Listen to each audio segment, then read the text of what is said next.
What's going on, guys? Welcome back. We are here in beautiful Mill Creek Point right here in Secaucus, New Jersey. It's a gloomy morning, but I want to talk to you about what I would have done different to my 2020 Road Glide if I started from scratch. I really have to think about this one because you really have to think about what you wanted to do with this bike before you start customizing it. But if I had to start all over, this is what I've done first. So stay tuned, guys. I hope you like this video today.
So this is my 2020 Road Glide in Billiard Red.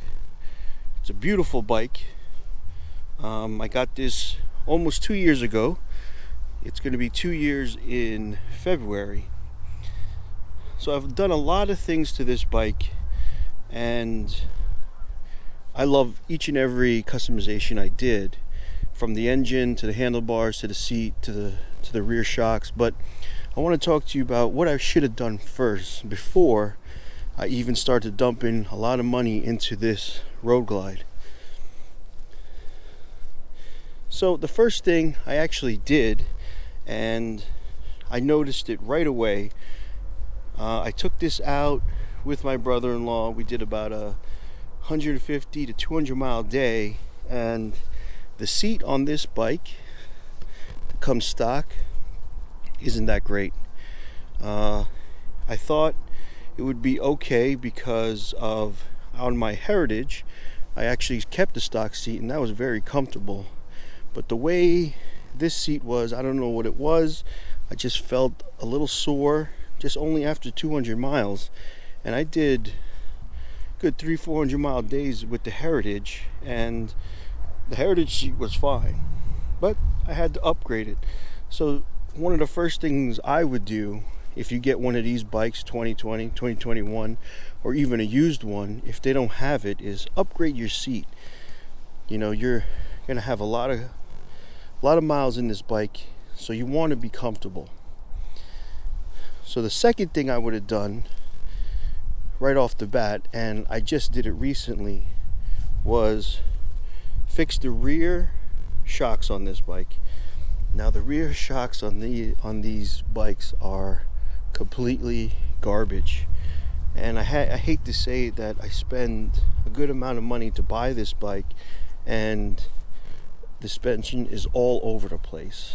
Now it's good enough if I wasn't riding a little aggressive with this, maybe if I was just touring on this, but you know, I do have a little fun on this bike. And the rear suspension, I don't know for how long, for the 2 years I've been with this bike, I just upgraded it now, but that should have been my second thing. The second thing on this bike should have been the shocks. Right now I have the Oling 772 13-inch black line, and that should have been my second definitely should have been my second upgrade. At least an upgrade that, you know, you spend good money on. I mean, the Lucky Dave seat I did spend a good penny on. I think it was about $400 or $500, but this seat is very comfortable. But adding this seat plus the rear shocks on this bike right away, it's be a totally different bike. And trust me, you want to be comfortable on these. These bikes are made for big miles, and they are very comfortable, even in the stock form. But if you want to be really comfortable, you know, I would update your seat first, your shock second. And keeping on the comfort theme of the bike, definitely the third thing I would have done right off the bat was probably change the handlebars. I actually did these second.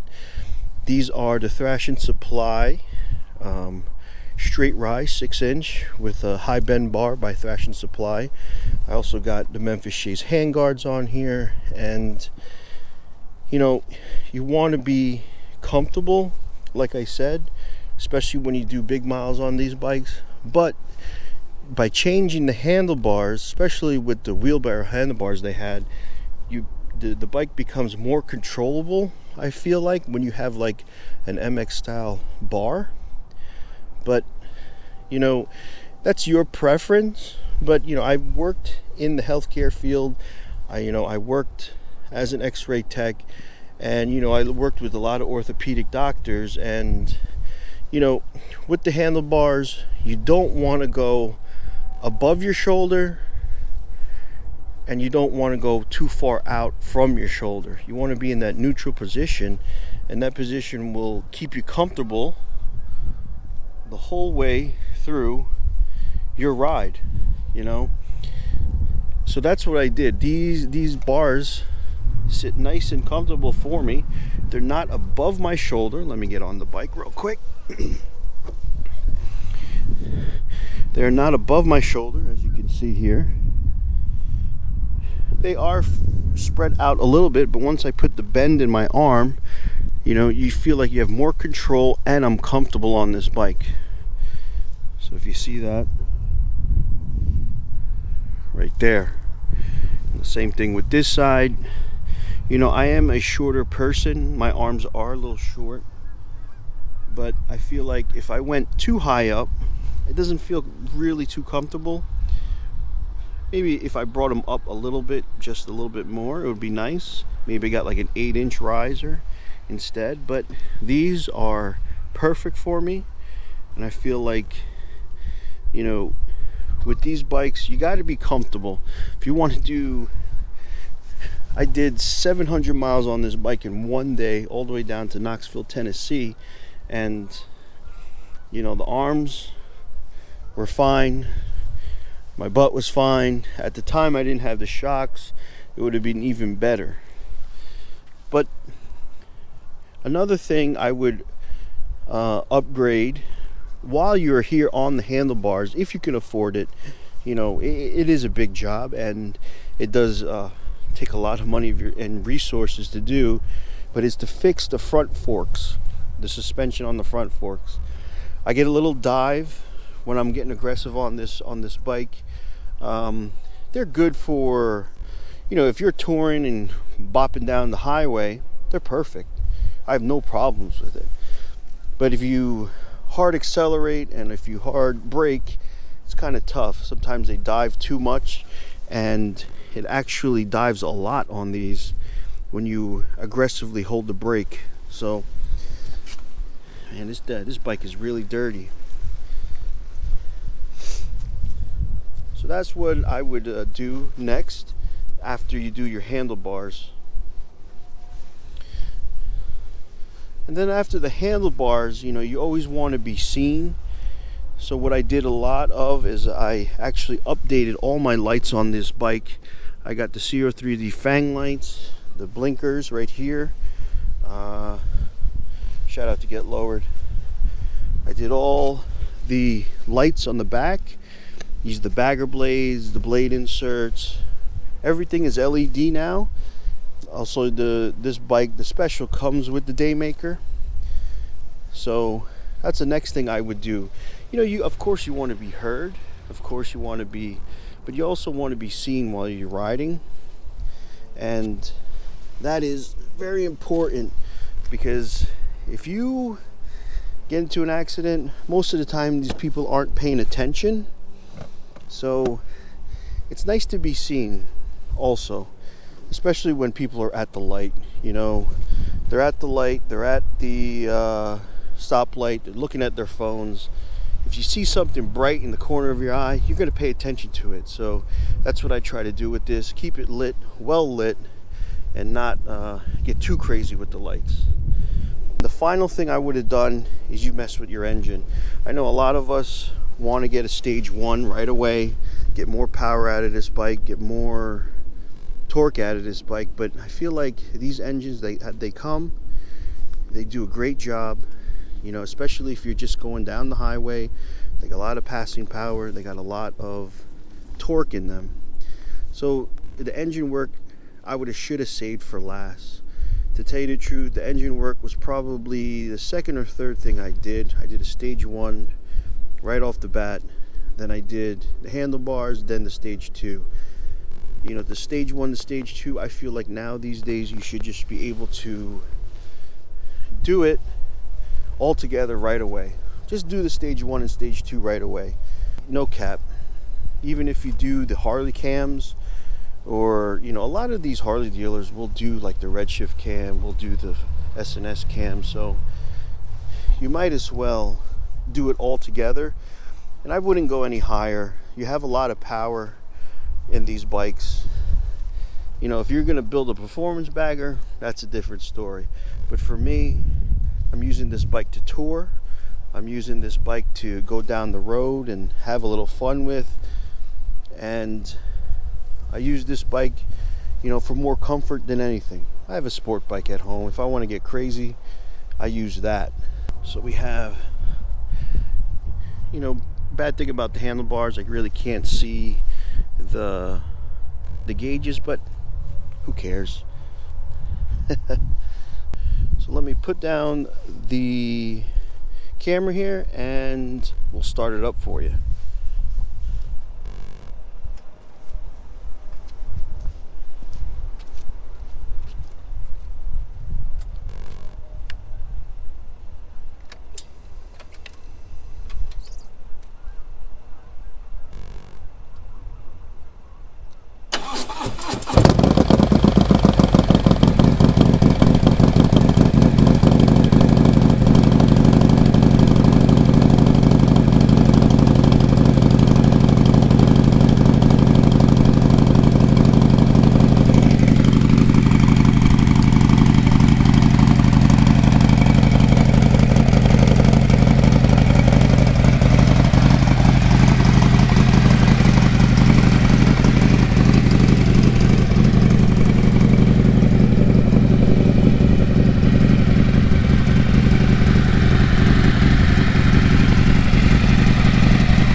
Guys, I hope you like today's video. We do a lot of things to our motorcycles, and sometimes when you first purchase a motorcycle, you don't know where to go, you don't know what to do, you don't know what to do, and you have all these ideas. So hope I gave you a little bit of a guidance today. I would take care that make sure you're comfortable on the bike, and first that seat, then the suspension, definitely suspension on Harley, and also the lighting on the bike. You want to be seen.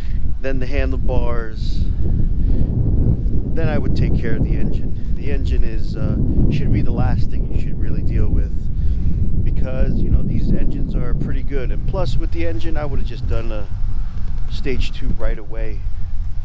You know, with the stage 1. So just go right to stage 2. Don't even bother with the stage 1 if you want that power out of it. So if you like today's videos, guys, please hit that like. Also, if you liked this kind of content, consider subscribing. So I hope you see you guys in the next one. Have a happy new year. And this is a beautiful spot. I think actually they just redid it over here. But anyway, have a good one. I'll see you later. Peace.